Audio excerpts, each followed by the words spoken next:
Eduardo Bolsonaro deu um tiro no pé. Ninguém sabe ainda, lógico, as consequências todas, mas algumas coisas nós já podemos dizer. Bem-vindos ao canal Tempos. Vamos trocar algumas ideias sobre o tarifaço, os Bolsonaros, Donald Trump. Eu vou dividir minha fala em 3 tempos.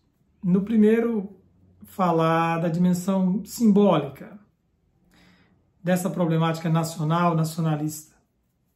Na segunda parte, falar da dimensão mais material, pragmática. E, para terminar, tecer algumas considerações sobre o que podemos esperar, sem fazer previsões, daqui para frente. Então, a primeira parte é sobre o que eu estou chamando de a dimensão simbólica da nação, da nacionalidade. Vou me apoiar aqui, em grande medida, em um autor inglês, Benedict Anderson. Ele diz que a lealdade nacional, as identidades nacionais, são a força política mais poderosa no século XX. Porque, ao longo do século XX, as ideologias foram sendo demolidas pela história, pelo tempo. Os grandes projetos foram fracassando. Mas o nacionalismo permaneceu de pé. E, em muitos casos, as pessoas são capazes de morrer pela nação. Pois bem, mas quando teriam surgido essas nações, essa lealdade nacional, essa identidade?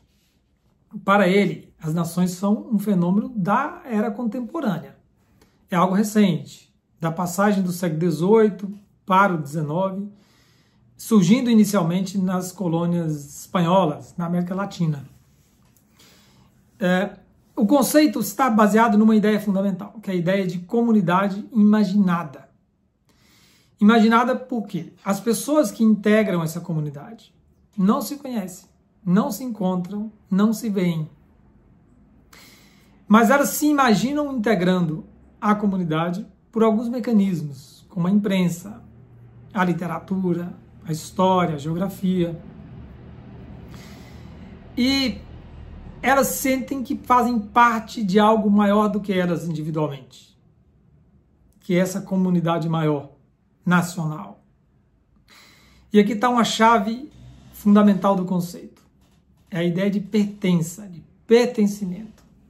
As pessoas se reconhecem que pertencem àquela comunidade, àquele povo. E, naturalmente, isso tem um suporte, que é um território. Depois, no decorrer do século XIX, o discurso nacionalista foi ganhando uma escala que ele chama de modular, foi ganhando um caráter mais instrumental, mas no seu surgimento, ele tinha uma grande dose de, digamos, espontaneidade, de algo não planejado, não deliberado por uma força política específica.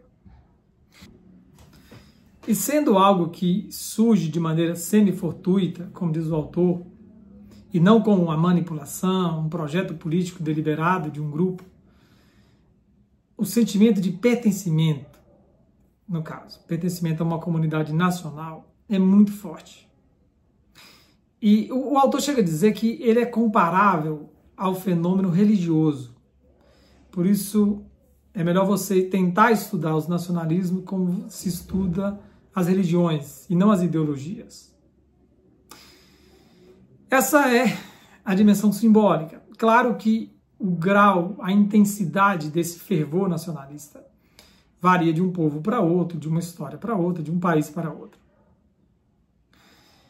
Agora, para além dessa dimensão simbólica, ou junto dela, na verdade as dimensões não se separam, estou separando aqui para fins didáticos, nós temos a dimensão material. O que seria isso? Nos últimos 2 séculos, o mundo está organizado em estados nacionais. As economias, o sistema financeiro. Isso significa que os interesses de um país jamais coincidem inteiramente com os interesses de outro país. Por isso que há disputas, parcerias, alianças. Mas o fato é que a regulação econômica, ainda que estejamos vivendo um tempo de globalização, ainda que o capital tenha se internacionalizado há muito tempo, os Estados nacionais conservam um papel decisivo. Por isso, medidas como a de Donald Trump, de tarifar outros países, trazem consequências, graves consequências. Pode afetar o emprego, pode afetar a inflação, a renda das pessoas. Lógico, esses impactos materiais palpáveis na vida de qualquer pessoa vai gerar resistência, repulsa. Então, seja na dimensão simbólica, seja na dimensão material, se mobilizar contra os interesses nacionais, ainda que eles sejam sempre um objeto de disputa, é algo muito arriscado. E o que vem pela frente? Não sabemos, claro. Temos muito mais perguntas do que respostas. Eu assisti hoje a uma entrevista de Leonardo Trevisan, professor de Relações Internacionais, e ele chamava atenção para a gravidade da situação. Ele diz que estamos vivendo uma encruzilhada histórica comparada, na verdade para ele mais difícil, do que a dos anos 40, quando o Brasil teve que optar entre a Alemanha e Estados Unidos na Segunda Guerra Mundial. E Vargas, sabemos todos, depois de alguma hesitação, muita hesitação, escolheu o lado norte-americano, dos aliados. Trevisan chega a dizer que estamos vivendo uma guerra fria econômica entre China e Estados Unidos. E esse seria o pano de fundo dessas disputas todas. Agora, me atendo mais aos aspectos políticos, eu quero comentar 2 pontos que também convidam à prudência. Eu já vi muita gente qualificada dizendo que a carreira política de Eduardo Bolsonaro acabou, que o bolsonarismo está se esgotando, que Lula vai ganhar as eleições com relativa facilidade. Não sei. Ninguém sabe. Primeira razão para ter prudência é ensinada pela lei de Alckmin. Qual lei, Meg? A lei é a seguinte: em política, mais importante do que o fato são as versões do fato. José Maria Alckmin foi um deputado de Bocaiúva, Minas Gerais, atuante ali nos anos 40, 50 e 60, conhecido no folclore político mineiro. Mas note uma coisa, o que eu estou brincando aqui, chamando da lei de Alckmin, é a pura verdade. Para usar a linguagem de hoje, qual narrativa sobre a crise atual vai prevalecer? Para ser mais concreto, imagine que o tarifaço de fato seja implementado e que ele resulte em desemprego, em inflação. Quem vai levar a culpa?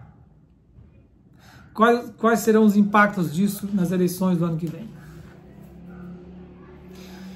O segundo problema, a segunda razão para ter prudência e não ficar decretando isso ou aquilo, é que o sistema político brasileiro, ele, em grande medida, ele é proporcional. Então, figuras radicais de extrema direita ou de extrema esquerda, no caso estão falando de extrema direita, elas vão sobreviver à crise para cargos proporcionais, como deputados, senadores, e podem ser decisivas em eleições majoritárias muito equilibradas. Enfim, o que fez Eduardo Bolsonaro é um grave atentado contra os interesses nacionais. A julgar pelas razões simbólicas, que falei na primeira parte, e pelas razões materiais, que falei na segunda parte do vídeo, ele deu um tiro no pé do ponto de vista político, mas considerando a complexa conjuntura internacional e a lei de Alckmin, que falei na terceira parte, é bom ter prudência na hora de fazer previsões. Valeu a você que ficou ligado até o final do vídeo, muito obrigado. Dê um like se gostou, pode dar um dislike também se não gostou, pode comentar.